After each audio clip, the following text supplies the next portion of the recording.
a chemical reaction that helped heat the mixture naturally.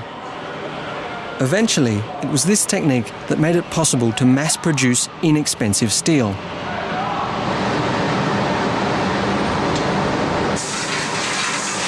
Steel is the backbone of modernity. Without steel, there's no airplanes, no automobiles, no railroads. The invention, the discovery of mass-produced steel was nothing less than a revolution. Industry was one reason the imperial city of Kaifeng flourished. People flocked here in search of work. Of the more than 100 million people that lived in China at the time, 1 million lived here. But as the Song Empire grew, so did the need to protect its borders.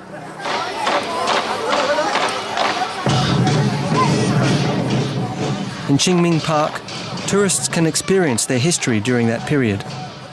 It is here at the firing range that I find simplified replicas of the deadly weaponry used to defend the thriving Song Empire. For over 2,000 years, this was a standard issue weapon in the Chinese arsenal. It is, of course, a crossbow, and it is yet another Chinese invention. Now, in an age of assault weapons and machine guns, we might be inclined to underestimate the crossbow, but it represented a huge improvement on anything that had gone before. A standard bow is ultimately limited by the strength in the archer's arm.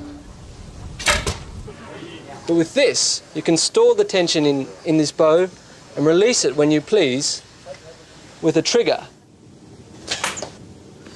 This is a very crude mechanism of a crossbow, but we know that by the 3rd century BC, the Chinese were making these to a quite extraordinary degree of precision, with bronze trigger mechanisms with 3 moving parts. The trigger worked like this. A warrior could pull back the bowstring using the weight of his body and store all that tension by sliding the string behind 2 hooks. Pulling the trigger released the hooks and sent the bolt flying. It was crucial that the bronze trigger was precise. They said that if the trigger was off by the width of a grain of rice, it wouldn't work. By the middle of the Shang Dynasty, during the 11th century, the Chinese had developed the machine gun of crossbows. This crossbow is a repeating crossbow. It has a magazine up here with multiple bolts or darts, so you can fire many within several seconds. Now, the drawback of the repeater is there's a trade-off. You lose something in accuracy, but you can put many more darts in the air at any one time. With a couple of these, you'd give any attacker pause for thought.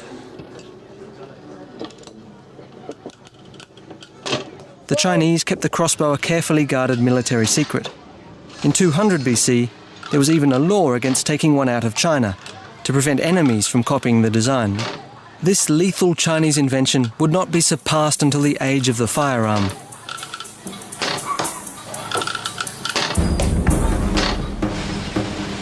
China's technological innovations remained hidden from the world for centuries, concealed by linguistic and geographic barriers.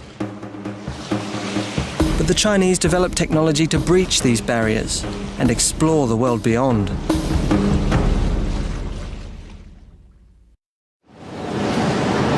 The power of wind has made its mark on Earth since the beginning of time, turning rock into sand, churning oceans, and repainting the landscape of the sky.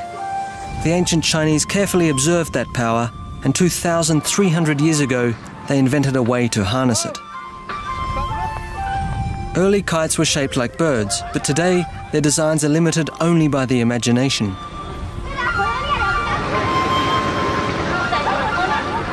Kites are still a popular pastime in China, but they didn't start out as mere toys.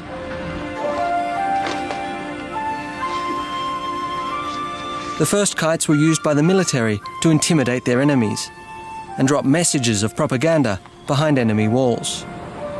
There were even stories of kites powerful enough to lift human beings. I went to Weifang, a city in northeast China, in search of traditional handmade kites. Weifang is considered the kite capital of the world and is the headquarters of the International Kite Federation. Some of the world's finest kites are made here.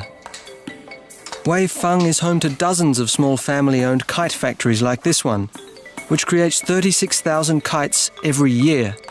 each carefully crafted by hand. The artists make kites in the traditional way. They heat slices of bamboo and shape them into the skeletons of flight. The exotic frames are glued together and covered with a thin layer of silk, which becomes the skin of the kite. But it's the bright acrylic paint that brings the silk dragon heads to life. It's an ancient idea, but it still flies. This kite is more than 100 feet long, with approximately one disc per foot. Very, very strong. Segmented kites like this generate more lift because each segment adds wind resistance, so that even a mild gust can easily lift this monstrous dragon. Well, the stronger the wind, the tougher it is to pull, but right now the wind is dying, and so I've got to yank on it to keep it aloft. But even in the slightest breeze, it's like hauling in an enormous fish. But the most important lesson the ancient Chinese learned from kite technology was how to ride the wind.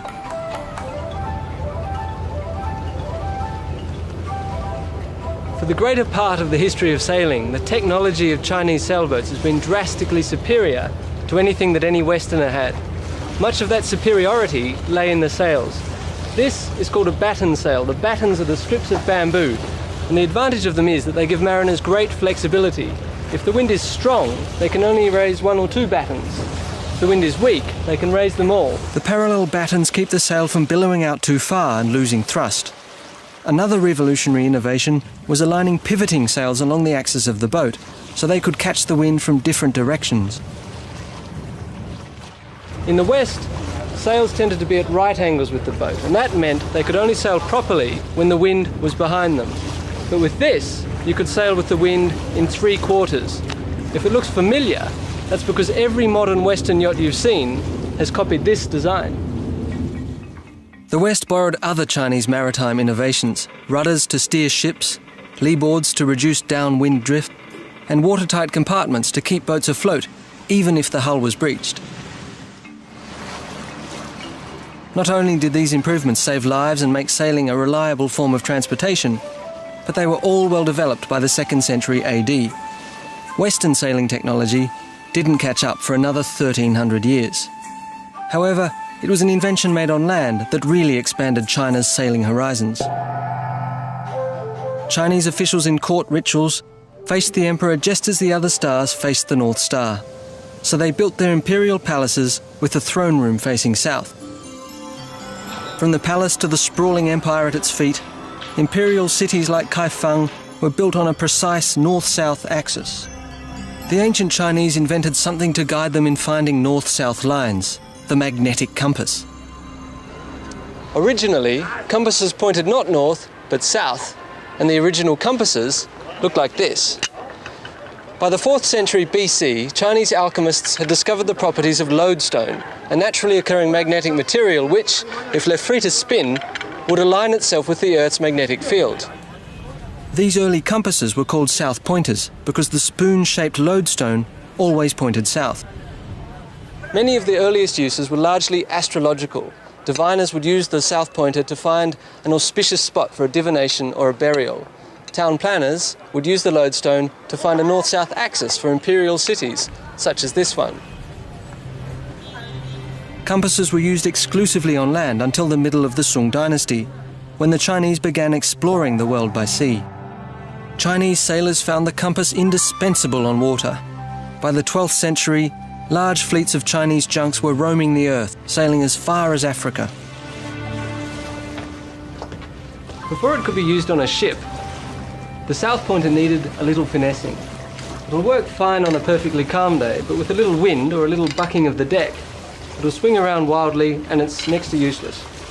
Now at some point, someone figured out that you can use a lodestone to magnetize a plain, ordinary piece of iron. If you take an iron needle, rub it with a magnet, it will behave exactly as a lodestone would. If you then stick that needle through a piece of bamboo, float it in a bowl of water, you have, in effect, a modern compass. It will align itself north to south. Now, it might not look like much, but with this, you don't need the sun and the stars.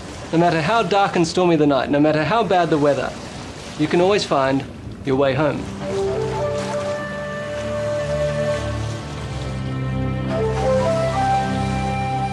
In the mid-1400s, China's royal court decided grand ocean voyages were too great a drain on the imperial treasury and turned their resources inward. China's official journeys of exploration ended, but merchants and fishermen kept sailing immense numbers of ships, the mightiest fleet in the world. What inspired sailing technology, like much else that the ancients knew, was their observations of wind, water, and earth. The Chinese believed a life force called qi flowed through everything. When qi was in balance, it brought health and peace. But when it was out of balance, it meant disaster.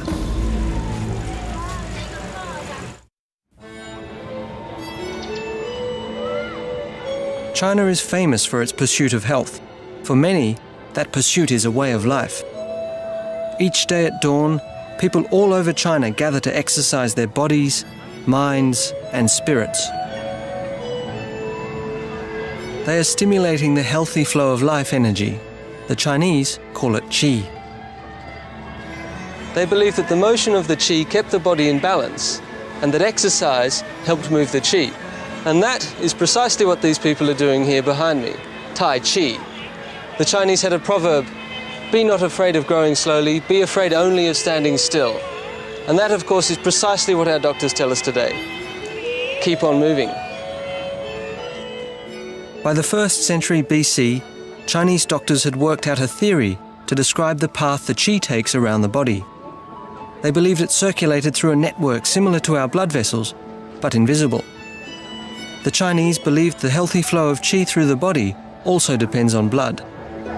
The ancient Greeks understood veins and arteries contained blood, but the Chinese realized it circulated. By studying cadavers, they also discovered blood vessels are connected to internal organs.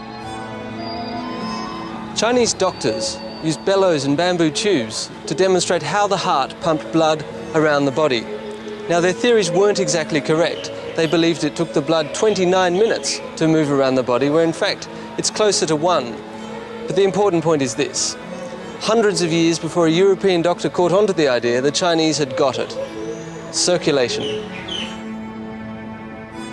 They believed that blood was part of qi's yin and yang, and that a balanced flow between the two kept a person healthy. The ancient Chinese also believed the earth had its own balance of yin and yang qi. When the two were in harmony, everything remained peaceful and stable. But if one overpowered the other, the earth's qi became unstable, and the result was disaster. China has suffered 3 of the 4 deadliest earthquakes in recorded history. In 3,000 years, they recorded more than 2,000 quakes. These are the oldest seismological records on Earth. To the Chinese, an earthquake was not just a natural disaster. It was, in a sense, a deeply unnatural occurrence, a sign that something was profoundly wrong with the cosmos. The emperor was not ruling as he should. Nor was an earthquake any better from the emperor's perspective. For him, it meant a loss of tax revenue. Like any government, he was worried about food supplies, about possible rebellions. Nothing but evil ensued when the earth shook. So for the emperor, it was very important to know when and where an earthquake had struck. In the 2nd century AD, a new invention provided him that crucial information. It was a 6-foot-wide bronze seismoscope, an ingenious device invented by mathematician and astronomer Cheng Hung. There were 8 dragons, 1 for each principal point on a compass. Each dragon held a bronze ball in its mouth. When the earth shook, the dragon facing the direction of the quake dropped its ball into the mouth of the toad below, alerting the palace. No one is sure how the interior of the seismoscope worked, but most experts believe an inverted pendulum at the heart of the mechanism controlled the dragon's jaws. The vibration swung the pendulum in the direction of the quake, which then triggered the dragon's mouth to open and drop the ball. Except one March night in 138 AD, the ball dropped when no one had felt a quake. Chang's invention was labelled a failure. Several days later, when a messenger